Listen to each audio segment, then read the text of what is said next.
अस्सलाम वालेकुम। 11.5 का क्वेश्चन नंबर 9 अब हमने करना है। इसमें उन्होंने हमें फोरियर बेसल सीरीज़ के थ्रू फंक्शन फाइंड करने के लिए कहा हुआ है। तो J1 J का इंटरवल 1 से लेके 0 तक है। 3 alpha is equal to 0। Fourier Bessel series of function f define on the interval, इसका इंटरवल होगा 0 से लेके b तक, is given by f of x equals to C1 plus summation i equals to 2 से लेके इसका इंटरवल होगा infinity तक, Cij0 अल्फ़ा आई एक्स।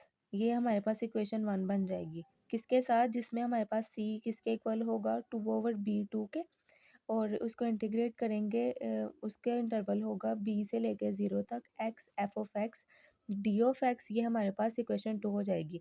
ये इस फंक्शन के अंदर C1 की वैल्यू हमारे पास ये होगी और Ci की वैल्यू हमारे पास ये होगी, यानी कि Ci इक्वल होगा 2/b2 J2 से लेके 0 तक alpha I B.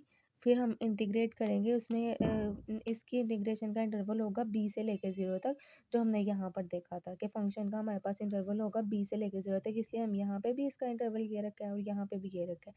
X J0 alpha i x F of x D of x. ये हमारे पास इक्वेशन 3 बन जाएगी, जिसमें हमारे पास जो अल्फ़ा आई होगा वो डिफ़ाइन करेगा किसको, जी ऑफ जी जे, जिसका इंटरवल 1 से लेके 0 तक होगा, अल्फ़ा बी इक्वल्स टू 0, यानी अल्फ़ा आई क्या डिफ़ाइन कर रहा होगा, J1 to 0, alpha b equals to किसके होगा हमारे पास 0 के।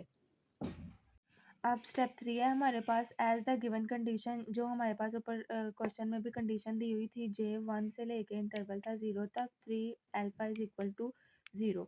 तो हम क्या करेंगे कि उस वाली इक्वेशन, मतलब उस इक्वेशन में हमारे पास C1 की वैल्यू थी ना, तो उस वैल्यू में हम B को किसके इक्वल कर देंगे, 3 के, यानी कि इक्वेशन नंबर 2 और 3 में हम B को 3 के इक्वल कर देंगे और फिर B की जगह पे 3 पुट कर देंगे। C1 में जब हमने पुट किया b की जगह पे 3, तो 2/3 की पावर 2 आ गया, और फिर इंटीग्रेट करते हैं 3 इंटरवल 3 से लेके 0 तक, x डॉट एक्स स्क्वायर जो हमारे पास आएगा नीचे आके वो x की पावर 3 बन जाएगा और 2/9 ये बन जाएगा। यहाँ पे हमने इसको जब 2 टाइम्स मल्टीप्लाई किया, अब हम जब इसको इंटीग्रेट करेंगे, इसको इंटीग्रेट करने के बाद हमारे पास ये वाली वैल्यू आ जाएगी 1/4 x की पावर 4, जिसका इंटरवल होगा x का 3 से लेके 0 तक। ठीक है, जब हम इसको सिंप्लीफाई करेंगे, इसको सिंप्लीफाई हमने किस तरह से किया है कि x की जगह पे हमने एक मरतबा 3 पुट कर दिया, एक मरतबा 0 पुट कर दिया, तो उसको जब सिंप्लीफाई किया तो हमारे पास फाइनल आंसर 81 आया। तो इसकी जब हम कटिंग करेंगे, जो 9 है, 9 की कटिंग हो जाएगी 8 के साथ, तो 9 1 ज़ा 9 हो जाएगा, 1 मिनट,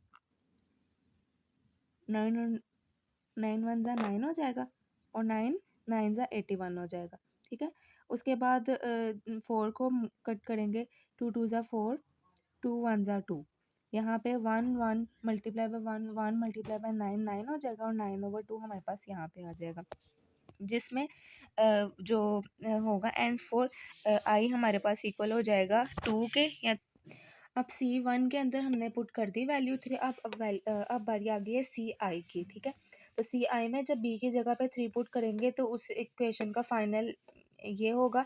तो इसको जब हम सिंप्लीफाई करेंगे तो हमारे पास ये, इसको सिंप्लीफाई करने के बाद 9 आएगा, उसी तरह से ये एज इट इज़ ऐसे ही आ जाएगा। इंटीग्रेट हम x³ को करेंगे तो हमारे पास ये आ जाएगा, मतलब जब हमने b की जगह पे 3 लगा दिया ना, यहाँ पे भी 3 आ गया, यहाँ पे भी 3 आ गया और यहाँ पे भी 3 आने के बाद ये 9 आ गया। अब स्टेप 4 हमारे पास C1 और Ci की वैल्यूज़ हमने पुट कर दी हैं। अब स्टेप 4 हमारे पास आ गया है, ये कि बाय कंसीडरिंग सब्स्टिट्यूशन, यानी कि इसकी सब्स्टिट्यूशन करेंगे हम, तो उसके अंदर हम i alpha i x equals to u को हम इम्प्लाई कर देंगे d x equals to d u divided by alpha i, using in this expansion c i की यील्ड को यूज़ करेंगे। तो जो हमने पीछे निकाला था वही उसके अंदर हम सी अल्फ़ा आई एक्स की जगह पे यू पुट करके, तो हमारे पास ये इक्वेशन 4 बन जाएगी। For the recurrence relation of the Bessel function we have that, तो हम क्या करेंगे कि डी ओवर मतलब उसको ये वाला हम रिलेशन यूज़ करेंगे जो हमने यहाँ पे पुट किया है बाय यूजिंग दिस, ठीक है। उसके बाद हम इस वाली इक्वेशन में n की जगह पे 1 पुट कर देंगे, तो D over D you integrate, तो हमारे पास जो n की जगह पे 1 पुट करने के बाद हमारे पास ये वैल्यू आ जाएगी कि u की पावर 1 पावर हम लिखें या ना लिखें अपनी मर्जी है। यहाँ पे j n था तो हमने यहाँ पे j 1 लगा दिया। यहाँ पे u equals to u j n minus 1 यानी कि 1 माइनस 1 हमारे पास 0 हो जाएगा, तो यहाँ पे ये 0 आ जाएगा और u एज इट इज़ ऐसे ही आ जाएगा। यानी इक्वेशन 5 के अंदर हमने n पुट किया था जिसकी फाइनल लुक की। स्टेप 5 हमारे पास है कि from the recurrence relation of the Bessel function we have that, मतलब ऊपर सारे जो रिकरेंस रिलेशन हमने पुट किए और अप्लाई किए, उसके बाद हमारे पास ये इक्वेशन है जिसमें हमने n की जगह पे यहाँ पे माइनस n और यहाँ पे मतलब माइनस मतलब रिकरेंस रिलेशन को यूज़ करते हुए ये इक्वेशन निकाली है।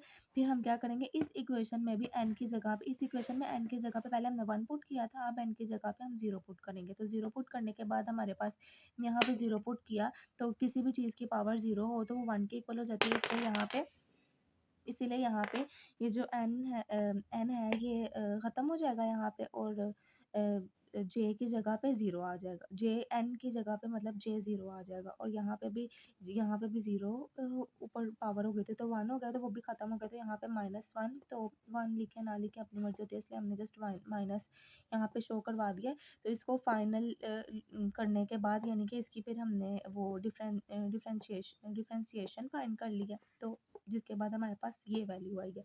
उसके बाद क्या करेंगे हम, इसी इक्वेशन के अंदर क्या करेंगे, x को 3 अल्फ़ा i के इक्वल कर देंगे जो हमने क्वेश्चन में भी देखा था, ठीक है, जो हमारे पास फर्स्ट कंडीशन भी थी, ठीक है। उसके बाद क्या करेंगे हम, x की जगह पे ये पुट कर देंगे, पुट करने के बाद हमारे पास फाइनल इक्वेशन यानी कि x की जगह पे ये आ गया, इस x की जगह पे ये आ गया। अब क्या करेंगे, यूजिंग द बाउंड्री कंडीशन यानी कि जो हमारे पास ये वाली इक्वेशन आई है ना, ये जो हमारे पास स्टार्ट में भी थी, दोबारा से वो वाली कंडीशन यूज़ करेंगे, यहाँ पे 3 अल्फ़ा आई होगा, ठीक है। तो यहाँ पे यूजिंग, ठीक है। तो अब हम यहाँ पे ये वाली कंडीशन यूज़ करें। अब क्या हो गया, हमारी एक्सपेंशन ये बन गई, यानी कि अब सी आई जो हमारे पास थी वो ये बन गई फाइनल। इसके बाद सी आई हमारे पास फाइनली आ गई, पहले हमने सी 1 निकाला था, अब हमने सी आई निकाल लिया, ठीक है। उसके बाद स्टेप 6 हमारे पास है कि Fourier based series corresponding to the given function to provide this। अब हमने फोरियर बेसल सीरीज को यूज़ करते हुए उसके corresponding फंक्शन ये निकाला है, ठीक है। N 9/2 minus summation i equals to 0 से लेके इन्फिनिटी तक। तो वो जो हमने वैल्यूज़ पुट की थी, यानी कि C1 की जगह पे उसकी वैल्यू पुट कर दी, आई की जगह पे उसकी वैल्यू पुट कर दी, तो हमारे पास फाइनल ये आया, ठीक है। अब क्या करेंगे, जो हमारे पास ऊपर यील्ड थी ना उसका उसका जो राइट साइड है ना, यानी कि ये जो क्वेश्चन नंबर हमारे पास 3 थी, तो उसको यूज़ करते हुए हम क्या करेंगे, अब पहले हमने C1 की वैल्यू में लगाया, अब हम सी आई मतलब दोबारा से सी आई की वैल्यू पे आएंगे जो हमारे पास फाइनल निकली थी, ठीक है। उसके बाद 2/9 था, ये सारा हमारे पास इक्वेशन थी। तो क्या करेंगे, हम इस इक्वेशन के अंदर इंटीग्रेशन बाय पार्ट्स वाली टेक्निक यूज़ करेंगे और इसमें हम जो हमारे पास इंटरवल्स थे ना, 3 अल्फ़ा आई और 0, ये इंटरवल थे ना 3 अल्फ़ा आई से लेके 0 तक। तो ये वैल्यूज़ हम पुट करेंगे। सबसे पहले मतलब जैसे हम करते होते हैं कि पहले एक वैल्यू पुट करते हैं, उसमें से माइनस करते हैं, फिर दूसरी वैल्यू पुट करते हैं, बिल्कुल इसी तरह यहाँ पर भी हम करेंगे। तो इसको सिंप्लीफाई करने के बाद हमारे पास ये आएगा। उसके बाद फर्दर हमारे पास क्या होगा कि हम जो हमारे पास इंटीग्रेट मतलब इंटरवल्स की वैल्यूज़ पुट करने के बाद जो फाइनल इक्वेशन आएगी ना, फाइनल वैल्यू आएगी, उसके अंदर हम फर्दर पुट करेंगे किसकी वैल्यू, n की वैल्यू, n इक्वल्स टू 2 किस में पुट करेंगे, इक्वेशन नंबर 5 जिसको हम यील्ड 5 भी कहते हैं, ठीक है। तो उसमें हम ये वाली जो इक्वेशन हमारे पास निकली थी, जो हमने वो एक मेथड थ्योरम लगा के निकाली थी, तो इसके अंदर हम क्या करेंगे, n की जगह पे 2 पुट कर देंगे, जैसे यहाँ पे n था हमने 2 पुट कर दिया, यहाँ पे भी n था 2 पुट कर दिया और यहाँ पर भी n था तो 2 पुट कर दिया, ठीक है। उसके बाद क्या हुआ कि जब हमने वो पुट कर दिया, उसके बाद दोबारा से हम C1 के वैल्यू की तरफ आ जाएंगे। C1 की वैल्यू हमारे पास ये निकली, और जो हमारे पास वो जो पीछे हमने यील्ड 5 के अंदर n की वैल्यू पुट की है, तो वो इसके अंदर हम पुट कर देंगे। C1 की जो हमारे पास वैल्यू निकली थी उसमें पुट कर देंगे। उसके बाद हम फंडामेंटल थ्योरम ऑफ कैलकुलस को इस्तेमाल करते हुए क्या करेंगे हम,